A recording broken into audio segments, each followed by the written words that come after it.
Only on 7 News, secret passages, hidden wires, and matches. This Denver home booby-trapped, perhaps by a local mobster. The homeowner discovering these little secrets during a very simple home remodeling project. 7 News reporter Jaclyn Allen takes us inside a Denver crime family's secret hideaway. On the outside, it may look like any other historic home in this North Denver neighborhood. This is the basement. But inside, wow, the secrets of a gangster's paradise, here goes nothing, are finally revealed. There was a full wall here. When Matt Feeney bought his 1891 Victorian on Osage Street, it needed some TLC, so he started to knock out the walls, and the walls started to talk. So as we're knocking it out, hitting it right here, we're smelling matches as if they've, being constantly lit. Feeney says buried in plaster, he discovered a row of matches. Ended up following what I'm calling a fuse. It went behind the cabinets, and it led to these canvas packets taped up against the wall. Matches, fuses, newspapers. Feeney feels his new residence was rigged. So you think this house was booby-trapped?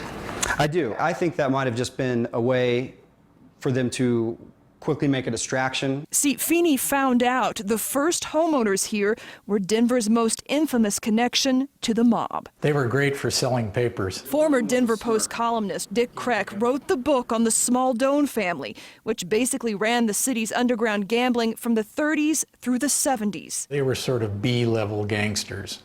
But I always tell people we still love them today because they were our gangsters. Gangsters who needed a hideaway. I had to redo some foundation footers on the back half of the house. And before long, Feeney found that too, in the cellar. It's like they almost tried to stucco over the entrance to it. And we started chiseling away and found the little seam. The bolted door, finally open, leads to a hidden chamber, empty now, but once filled with secrets. Okay, so I'm inside this room where Denver's most notorious crime family kept things hidden that they didn't want to be found. And what I see are two concrete walls here. The house is back this way, and then there's a dirt wall here where Matt, the homeowner, thinks at one point there may have been a tunnel so you could get out. This is my grandma, and this is my grandpa. The house belonged to 82-year-old Eugene Smaldone's grandparents. The story goes that once during Prohibition, police raided it and found the liquor, but his father and uncle took the rap. The Sopranos, nothing like them.